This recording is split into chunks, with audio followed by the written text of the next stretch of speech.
Hello student, आज हम class 11th का chapter 9 sequence and series start करेंगे। सीक्वेंस एंड सीरीज स्टार्ट करने के लिए पहले हमको क्या करना पड़ेगा, उसके सारे बेसिक कॉन्सेप्ट क्लियर करना पड़ेंगे कि सीक्वेंस क्या होता है, सीरीज क्या होता है, टर्म्स क्या होता है, जनरल टर्म्स क्या होता है, प्रोग्रेशन क्या होता है, कितने टाइप्स के प्रोग्रेशंस होते हैं, उनकी प्रॉपर्टीज़ क्या होती हैं। ये सारे बेसिक कॉन्सेप्ट हम वीडियोज़ में क्लियर करेंगे। तो हम स्टार्ट करते हैं सीक्वेंस एंड सीरीज। तो पहला होता है सीक्वेंस। सीक्वेंस होता क्या है? Sequence a set of numbers occurring in a definite order और by rules is called sequence. मतलब कोई भी नंबर्स हैं जो एक ऑर्डर फॉलो कर रहे हैं, कोई भी नंबर की सीक्वेंस बन रही है जो एक ऑर्डर फॉलो कर रहे हैं, वो हमारा कहलाएगा sequence. For example 10, 20, 30, 40, 50, 60 and so on. अब ये देखो, ये जो सीक्वेंस बन रही है ये एक पैटर्न फॉलो कर रहे हैं। मतलब इन सबका डिफरेंस, कॉमन डिफरेंस क्या आ रहा है? 10 है ना। देखो 10, 20, 30, 40, 50, 60 ये एक सीक्वेंस फॉलो करे, तो ये आपका हो गया सीक्वेंस, है ना। अब सीक्वेंस होते हैं, सीक्वेंस दो टाइप्स के होते हैं। पहला होता है फाइनाइट सीक्वेंस और दूसरा होता है इनफाइनाइट सीक्वेंस। फाइनाइट सीक्वेंस क्या होता है? जिसके नंबर ऑफ टर्म्स जो होते हैं वो आपके फाइनाइट हो, मतलब एक लिमिट तक हो। जैसे कि 10, 20, 40, 60, 80, ठीक है। ये आपके हो गए फाइनाइट नंबर्स ऑफ टर्म। तो ये आपका होता है फाइनाइट सीक्वेंस। और एक होता है आपका इनफाइनाइट सीक्वेंस, जिसमें टर्म्स आपके अप टू एन टर्म तक जाते हैं, 40, 60, 80 अप टू एन टर्म। ये आपका होगा इनफाइनाइट सीक्वेंस, ठीक है। ये दोनों हो गए अपने फाइनाइट सीक्वेंस और इनफाइनाइट सीक्वेंस। सीक्वेंस क्या होता है? उसके दो टाइप्स कौन से होते हैं? एक फाइनाइट होता है और इनफाइनाइट होता है। फाइनाइट में आपका क्या होता है? Sequence containing finite number of terms. अब ये टर्म्स क्या होता है?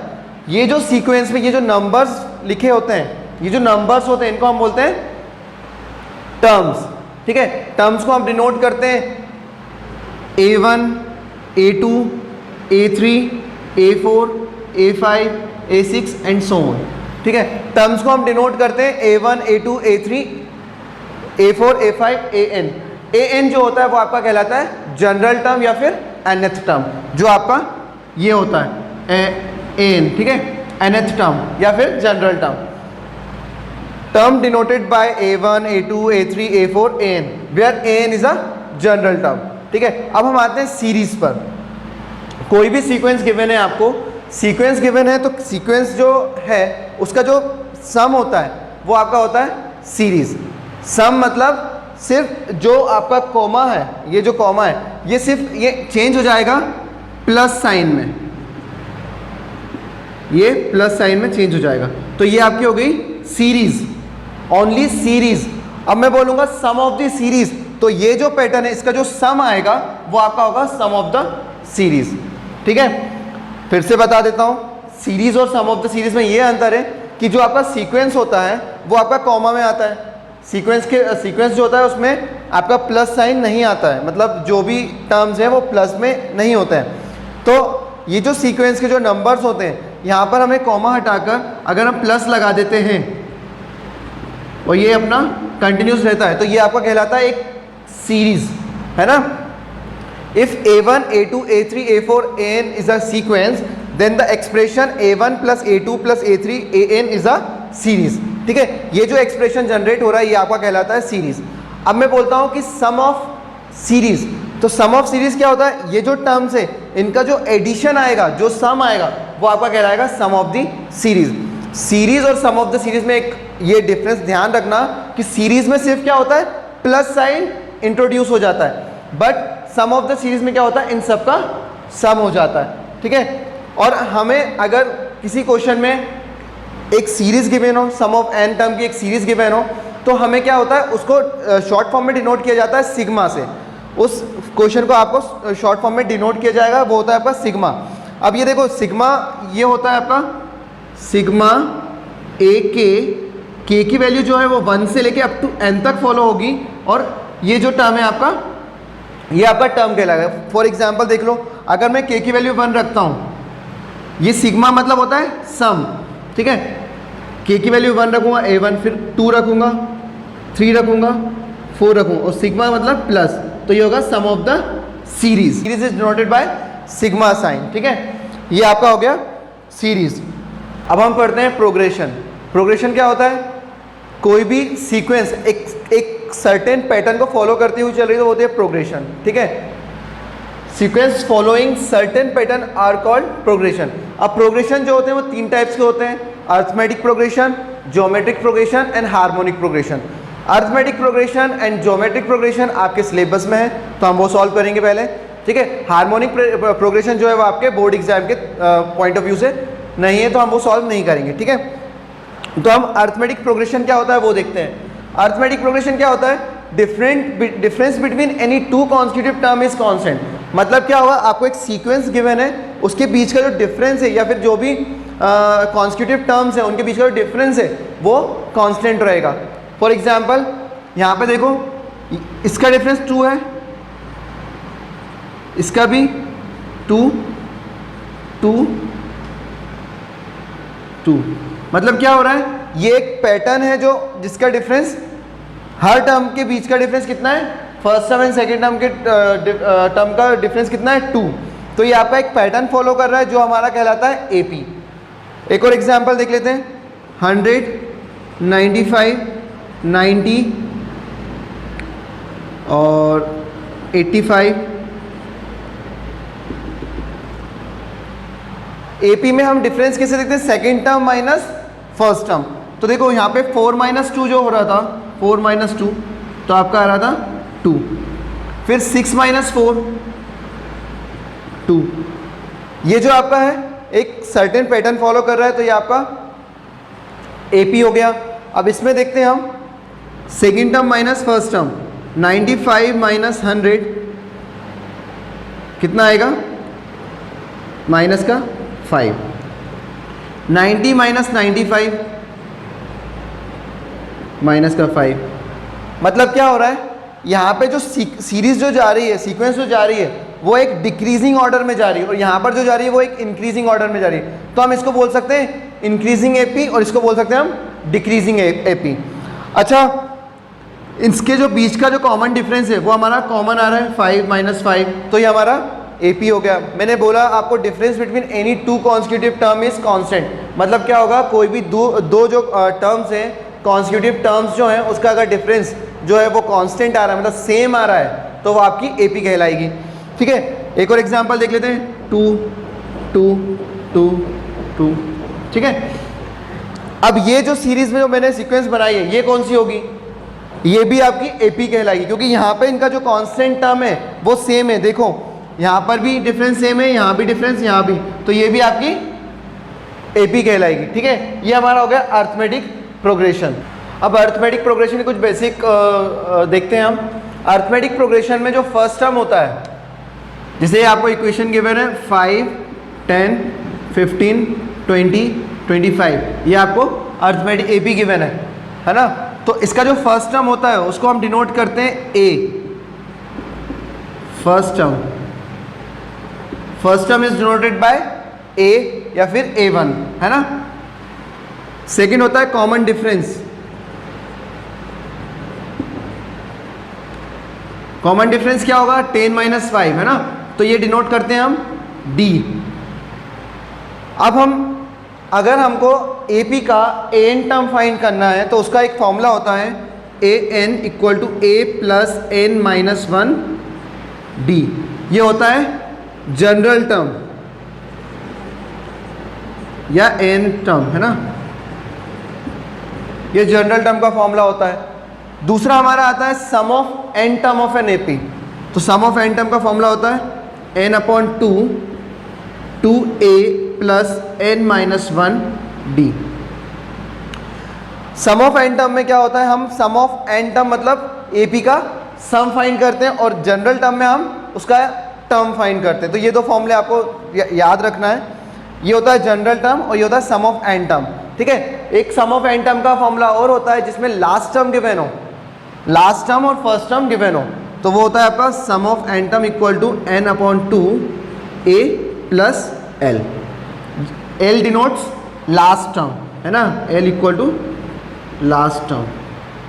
हमने अरिथमेटिक मीन के कुछ फॉर्मूलेस देख लिए थे, तो हम वो फॉर्मूले फिर से देख लेते हैं। अर्थमेटिक मीन का जो पहला फॉर्मूला होता है जनरल टर्म, जिसको हम डिनोट करते हैं एन से, वो होता है अपना a plus n minus one D.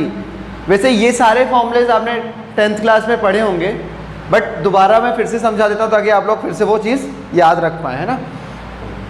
General term का फॉर्मूला होता है a plus n minus one d.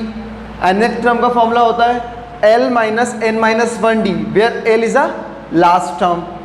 Sum of nth term का फॉर्मूला होता है sum of n by two 2a plus n minus one d. Sum of n term of n ap का formula होता है sn equal to n by two 2a plus n minus one D.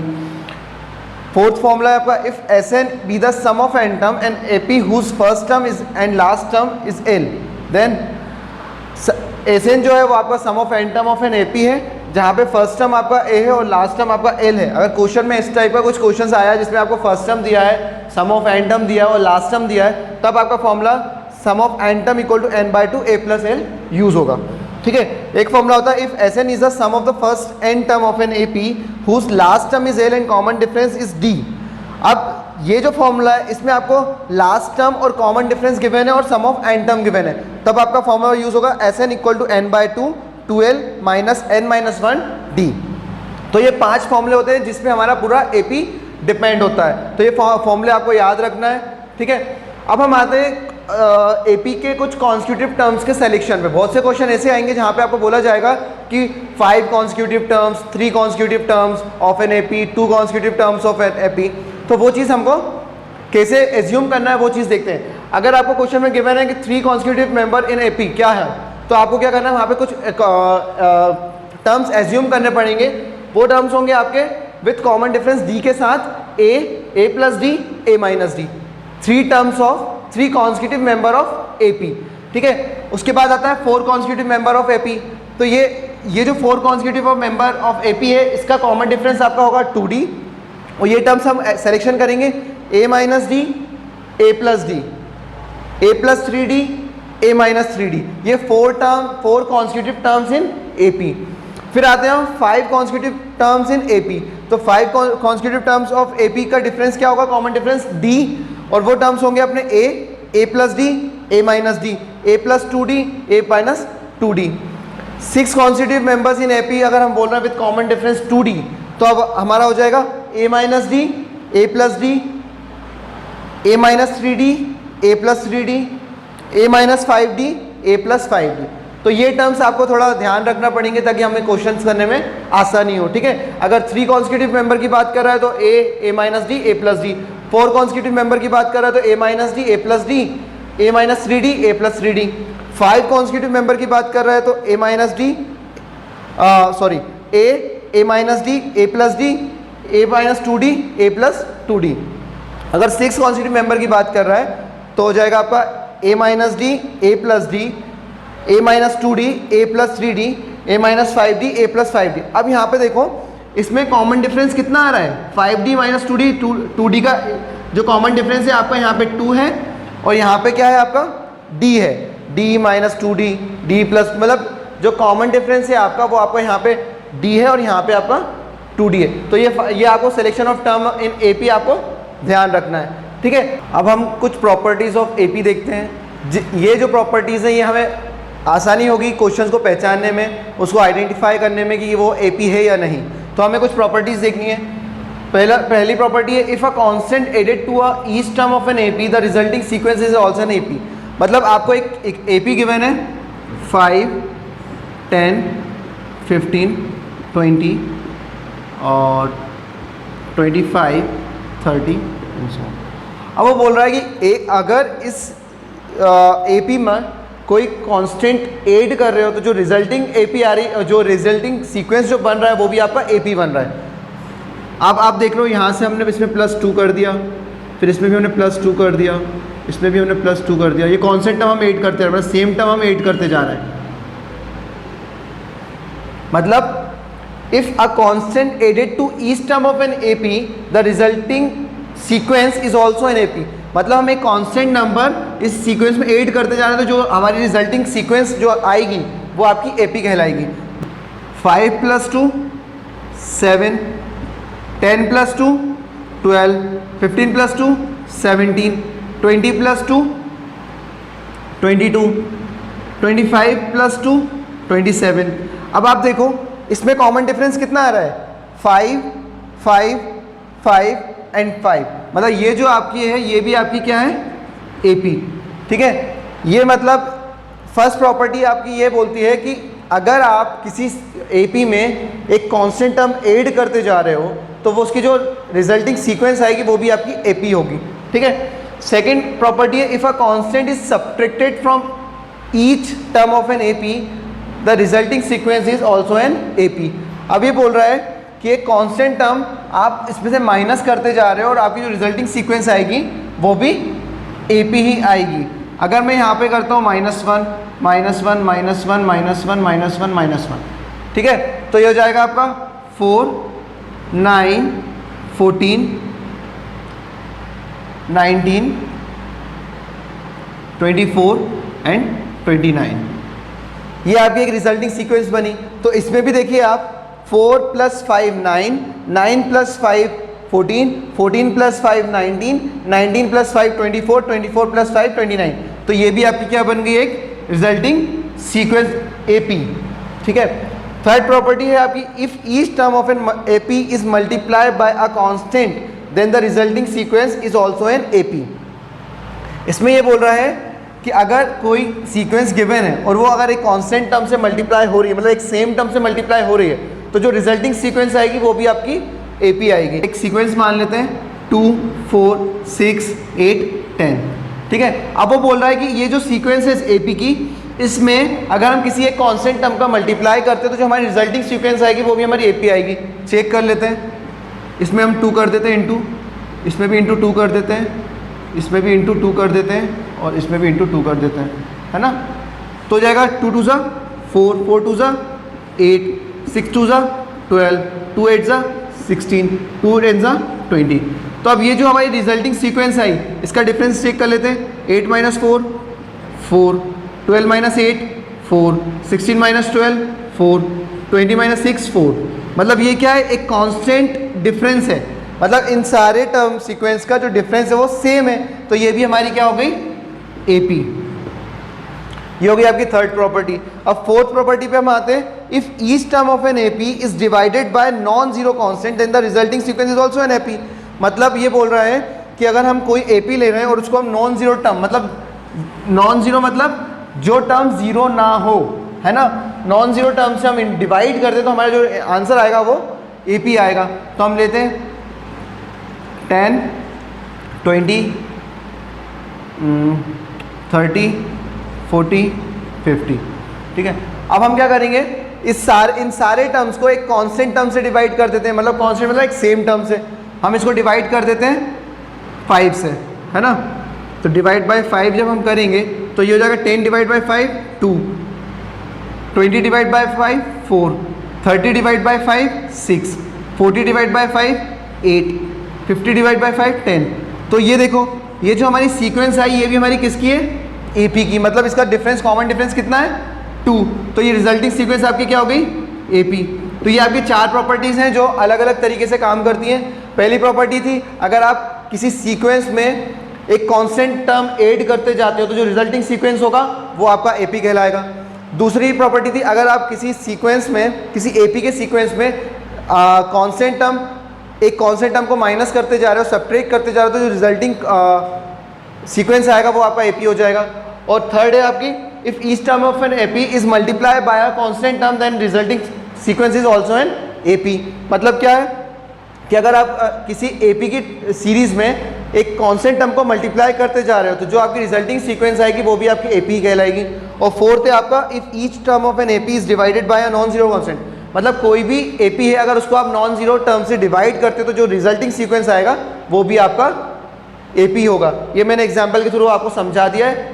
ठीक, अब हम आते हैं arithmetic mean पे। Arithmetic mean एक छोटा सा टॉपिक है बट बहुत इंपॉर्टेंट है, क्योंकि इससे रिलेटेड बहुत सारे क्वेश्चंस आपको बोर्ड एग्जाम में पूछे जाते हैं। तो अर्थमेटिक मीन बेसिकली होता क्या है, जब भी हमको बोला जाए कि कोई दो नंबर के बीच में एक थर्ड टर्म इंसर्ट करना है, मतलब जैसे कि आपके पास दो टर्म है A एंड B और आपको बोला जा रहा है इन दोनों टर्म के बीच में एक थर्ड टर्म इंसर्ट करना है, तब आपको अर्थमेटिक मीन की ज़रूरत पड़ेगी। अर्थमेटिक मीन क्या होता है आपका, let a and b any two number. अगर आपके पास ए एंड बी दो नंबर है, let a be the arithmetic mean between a and B.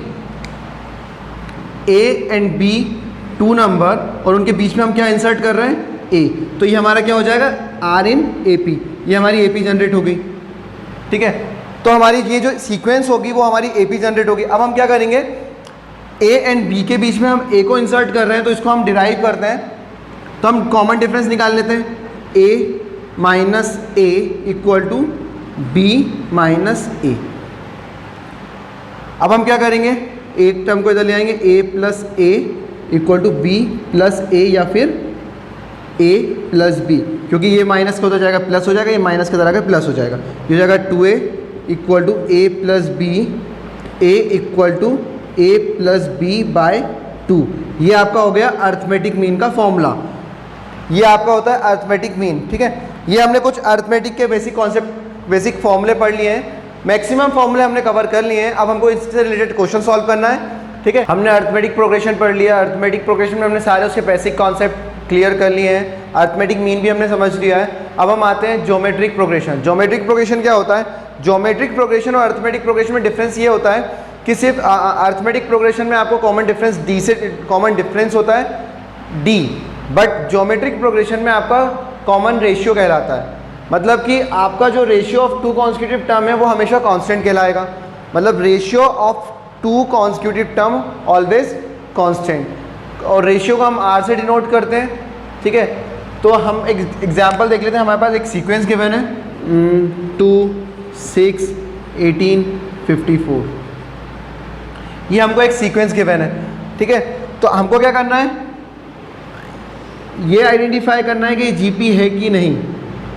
तो 6/2 इक्वल टू 18/6 इक्वल टू 54/18।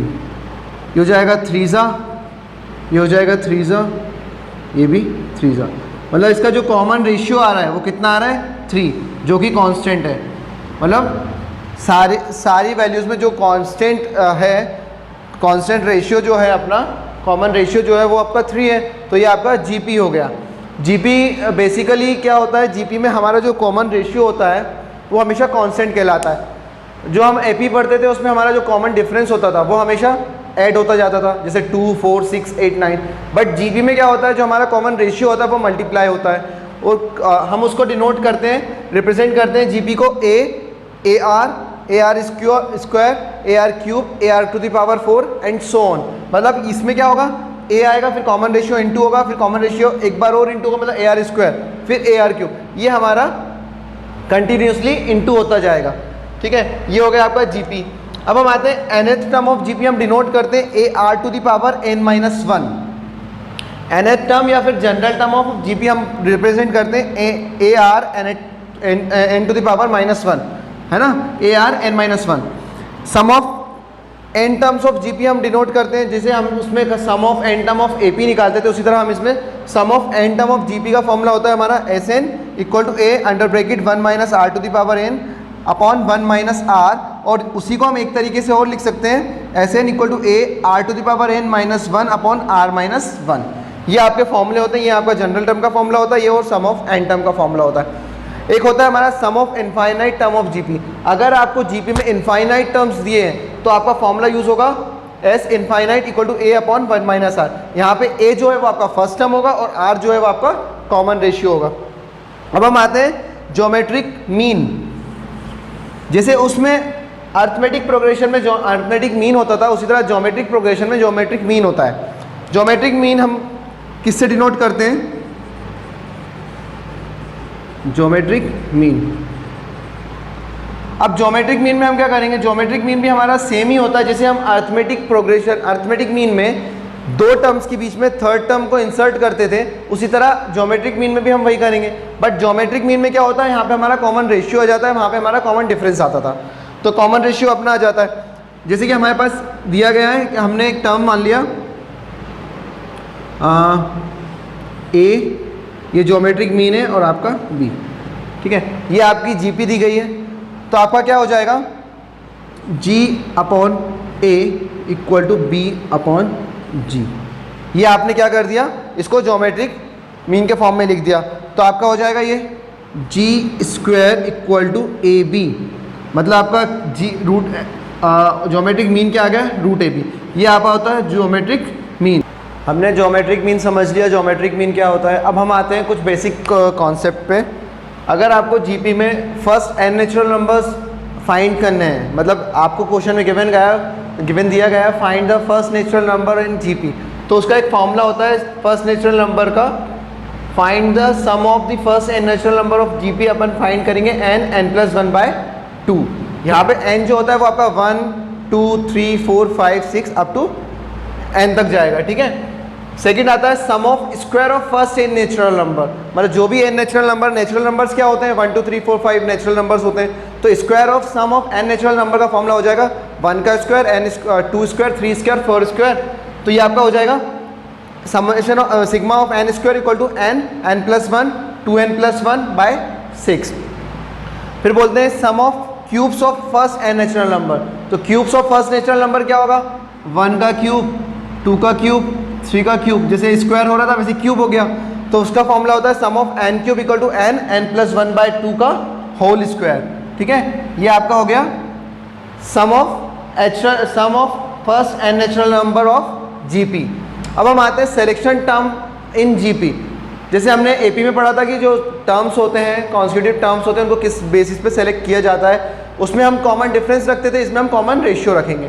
पहला है 3 constitutive member in GP can be taken as a r और A/R with common ratio R। यहाँ पे अगर 3 constitutive member की बात की जाएगी जीपी में, तो आपको एज्यूम करना A/R एंड A/R। अगर आपको 4 constitutive member in GP with common ratio R² अगर आपको लेना है, तो आप क्या करोगे A/R A/R3 ठीक है। ये आपके हो गए 4 constitutive member in GP. 5 constitutive member in GP, 5 constitutive member in GP मतलब 5 मेंबर्स होने चाहिए जो जिनका रेशियो जो है, जो कॉमन रेशियो है वो इक्वल हो। तो वो होगा आपका A/R A/R2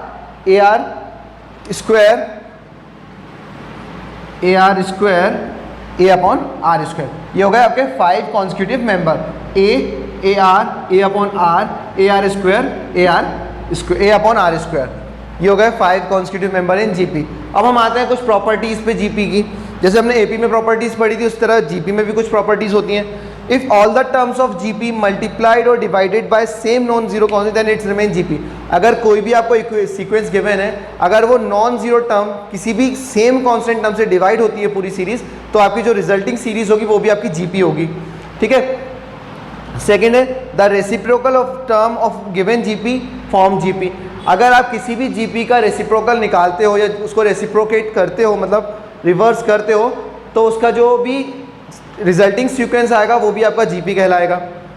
थर्ड आता है if each term of a GP raise to the same power then resulting sequence will be GP.